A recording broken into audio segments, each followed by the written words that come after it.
I guess we are back with another amazing video. ये थोड़ा video जो है ना इंटरेस्टिंग होने वाला है, क्योंकि इसमें हम लोग देखने वाले हैं कि रैंडम टेंसर्स कैसे क्रिएट करते हैं और रैंडम टेंसर्स कहाँ का आने वाले हैं काम में अपने। तो ये चीज़ देखेंगे, मतलब की बात करेंगे सीधा सीधा, ज़्यादा टाइम वेस्ट नहीं करेंगे, तुरंत ही चलते हैं अपने वीडियो के लिए। कोड देखते हैं कि कैसे हम लोग रैंडम टेंसर क्रिएट करते हैं। अगर जिन लोगों ने लाइक नहीं किया, सब्सक्राइब नहीं किया, तो यार लाइक कर दो, सब्सक्राइब कर दो और शेयर भी कर देना अपने दोस्तों के साथ, तो काफ़ी अच्छा होगा। तो चलते हैं क्रिएटिंग अ रैंडम टेंसर्स। और यार रैंडम टेंसर्स होते क्या हैं actually? Random tensors are the tensors और some arbitrary size which contains are some random numbers. तो ये सारी जो चीज़ें होती है एक रैंडम नंबर्स के साथ में आती है, कन्फाइंड वैल्यूज होती है जो रैंडम टेंसर्स जो होते हैं उसके अंदर बहुत सारे रैंडम नंबर्स होते हैं इन अ फिक्स शेप। ठीक है, अब कैसे तुम बताओगे कि यार मेरे को रैंडम टेंसर के बारे में तो कुछ पता ही नहीं है, तो क्या करते हैं, क्यों काम आता है, कहाँ काम आता है? तो मैं इसका बता देता हूँ कि रैंडम टेंसर कहाँ काम आता है। तो ये वाला जो डायग्राम है ऑलरेडी हमने देख चुका है कि कैसे डायग्राम में, अगर नहीं भी देखा है तो कोई दिक्कत नहीं है, पिछले वाले वीडियो में जाके एक बार ये फ्लो चार्ट देख लो कि कहाँ का काम आता है। यहाँ पर एक स्पेगेटी है, वो रैंडम टेंसर क्रिएट हो जाता है यहाँ पर। ठीक है, यहाँ पर ये जो टेंसर क्रिएट हुआ है वो उसको बेसिकली ऐसा, वो हमें नहीं पता है वो कैसे क्रिएट हुआ, मशीन ने किया, वो कोड से किया, वो जाके मॉडल में फिट होता है। अब रैंडम टेंसर्स कहाँ आते हैं? Initialize with the random weights. ये जो टेंसर्स के वेट्स होते हैं ना, वो रैंडम नंबर्स के आते हैं। तो वो एक्चुअली हम जनरेट करते हैं कि वो पर्टिकुलर वेट के साथ आता है।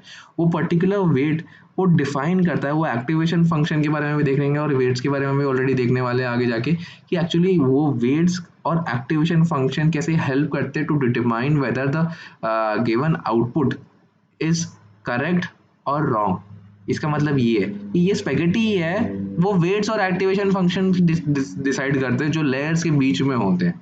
ठीक है, बहुत सारी लेयर्स होती है, अलग अलग टाइप की लेयर्स होती है, डेंस लेयर होती है, सारी चीज़ें सुन के डर मत जाना, कोई दिक्कत नहीं है, आगे जाके फिर से पढ़ने वाले हैं और मॉडल क्रिएट करेंगे। अगर मॉडल अच्छा नहीं लगा तो यार फेंक देंगे यार, कोई दिक्कत नहीं है।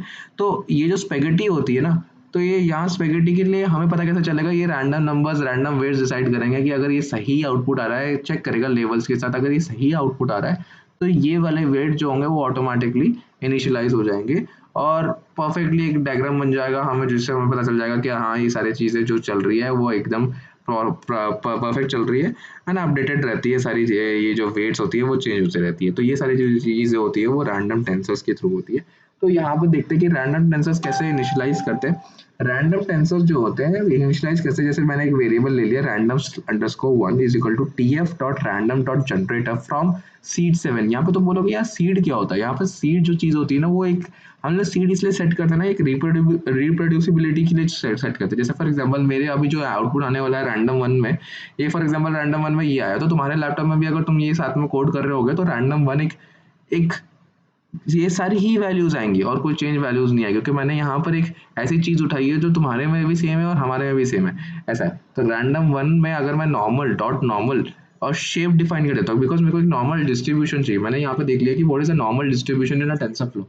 एक नॉर्मल डिस्ट्रीब्यूशन हम लोग मैथ में जब पढ़ते हैं कि क्या होता है कि राइट स्क्यूड नहीं है, लेफ्ट स्क्यूड नहीं है, ये सारी चीज़ें बहुत बड़ी बड़ी टर्म्स है, बट इसका मतलब ये चीज़ है कि हमारा जो ग्राफ है वो एक नॉर्मली डिस्ट्रीब्यूट है, ग्रेजुअली वो इंक्रीज हो रहा है उसकी वैल्यूज और ग्रेजुअली एक पीक पे जाके वापस डिक्रीज हो रहा है। ये वेट से हमें ये पता चल रहा है। ठीक है, अब टीएफ डॉट रैंडम का मैंने एक डॉक्यूमेंटेशन खोल दिया। अगर कुछ भी होता है, अगर तुम्हें कुछ समझ नहीं आता, सिंटेक्स समझ नहीं आता, तो सिंपल सी बात है कि तुम सीधा ही उनका डॉक्यूमेंटेशन खोल लो, उनके डॉक्यूमेंटेशन में सब क्लियर हो जाता है कि टी एफ डॉट रैंडम से यहाँ पे तुम सी डिफाइन कर सकते हो, तुम डी टाइप भी डिफाइन कर सकते हो कि कौन सा डी टाइप है, और कुछ नेम डिफाइन करना था और कुछ नेम डिफाइन। जो हमारी काम की चीज़ है हम वही देखने वाले हैं। तो वो यहाँ पर है कि हम कैसे एक जनरेट करते हैं value from a generator. T F dot random dot generator एक फंक्शन होता है जो पाइथन में दिखता है यार, हर जगह दिखता है, ये फ्रॉम सीड 7।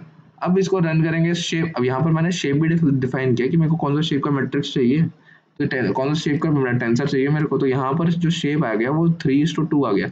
अब मैं for example same random underscore 2 एक अदर वेरिएबल लेता हूँ, वहाँ पे भी मैंने सेम चीज़ की और सीड मैंने 7 ही रखा और शेप भी मैंने सेम ही चीज़ रखी।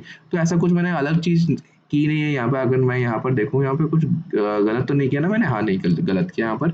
अब मैंने रैंडम वन को मैंने यहाँ पे देखा कि ये -1.32 आ रहा है, यहाँ पर 0.287 आ रहा है। तो और रैंडम टू को जब मैंने रन करके देखा तो ये भी सेम चीज़ आ रही है, क्योंकि सीड की वैल्यू सेम है। तो लास्ट में जब मैं इनको दोनों को इक्वेट कर रहा हूँ, random one is equal to random two, तो आना चाहिए सारे ट्रू, हाँ तो आ रहे सारे ट्रू। तो ये सारी चीज़ें होती है कि हमें पता चल गया कि ये क्रिएटिंग अ रैंडम टेंसर्स कैसे करते हैं रैंडम। ये ही है how to generate random tensors. और इसके जो आगे चीज़ें देखने वाले हैं कि हम कैसे टेंसर फ्लो के साथ टेंसर्स के साथ काम करना है, कैसे टेंसर्स को विजुअलाइज करना है, ये सारी चीज़ें देखेंगे कि मैट्रिक्स मल्टीप्लिकेशन देंगे, थोड़ी बहुत जो छोटी छोटी चीज़ें हैं ना वो हम लोग जल्दी जल्दी देख देख के खत्म करते हैं ताकि एक अच्छा सा प्रोजेक्ट बना सके। ठीक है, तो ये वीडियो के लिए बस इतना ही। आगे जाके जो भी है हम मैं अपडेट करते रहूँगा कि कैसे करना है करके। तो थैंक यू सो मच। अगर लाइक नहीं किया तो लाइक कर दो यार, बहुत हेल्प होगी और बहुत ज़्यादा मोटिवेशन भी मिलता है उस चीज़ के लिए। Thank you so much for this video.